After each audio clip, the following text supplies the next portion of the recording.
not misguide us. So consultation is extremely important. So after consulting his uncle Abu Talib, Prophet Muhammad, peace be upon him, he accepts the proposal, and Prophet Muhammad and Khadijah, both of them, they get married.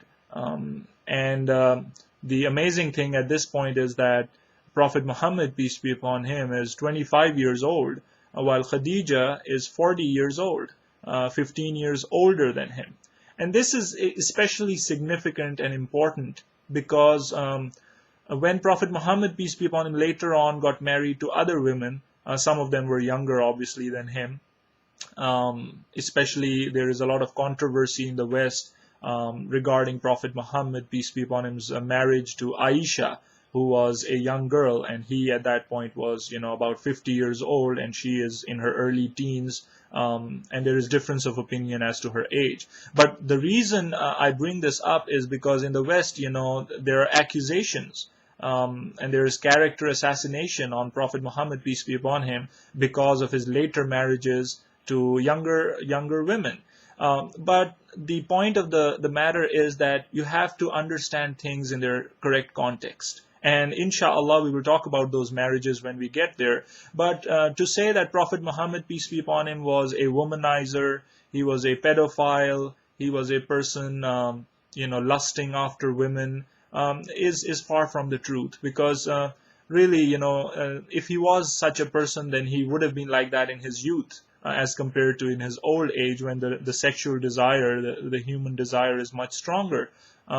So we see that when he's 25 years old, he marries an older woman, which shows that he was not the kind of person lusting after younger women.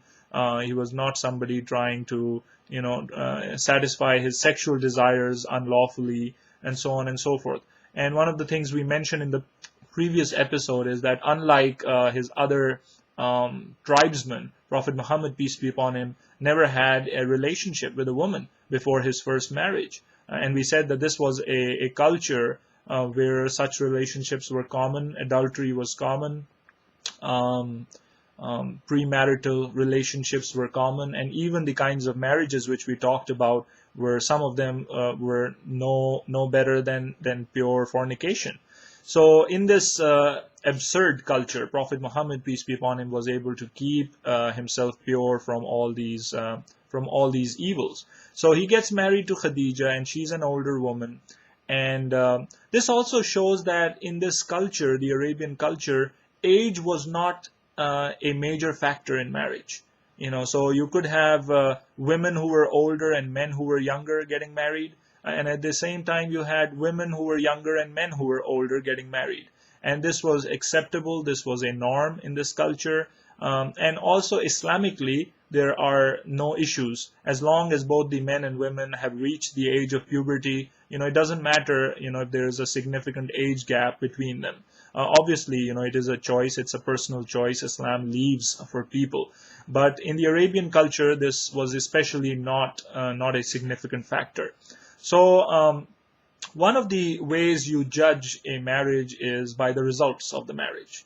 And so when we look at the marriages of Prophet Muhammad, peace be upon him, they were extremely successful marriages. When he gets married to Khadijah, he is the younger companion in the relationship, and yet the relationship is of utmost happiness. It turns out to be a successful relationship. Khadijah and Prophet Muhammad, peace be upon him, have children. He has 4 daughters from Khadijah. He also has sons who die in infancy. So Prophet Muhammad, peace be upon him, did not have a son who lived up to become an adult. But he did have daughters whom he treated with extreme respect and loved them. So he has an extremely successful relationship here. And later on, when he is the older partner and his wives are the younger ones, then once again we see the same thing, that the relationship is successful, that they have a very good time with each other, that his wives have nothing but praise for him as a person, as a husband. And inshallah, as we said, we're going to discover, or we're going to learn about his marriages, his other marriages, later on when we talk about them.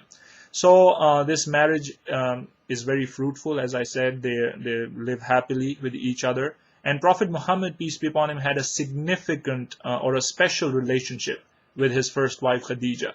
And he remains unmarried, or he remains, just married to Khadijah while she is living. So he did not take another wife as long as Khadijah, peace be upon her, was alive. And this shows, how much love he had for Khadijah.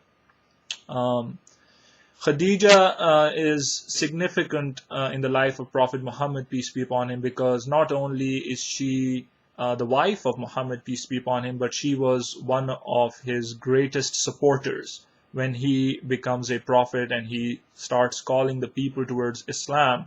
She is the first woman, or she's the first person who comes to Islam. So the first person to come to Islam was not a man, it was a woman. And this is, a great honor, which nobody other than Khadijah has. So she's the first one to respond to his call. But not only did she become a Muslim, but she was extremely supportive to Prophet Muhammad, peace be upon him, in his difficult years. She was an emotional support. She was also a great financial support.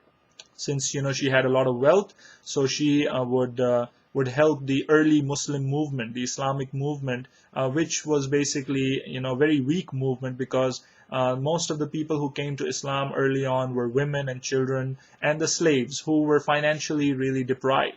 So Khadijah, being one of the few Muslims, early Muslims, who was extremely wealthy and influential, she used her influence and wealth in order to aid these poor Muslims in the early Islamic movement.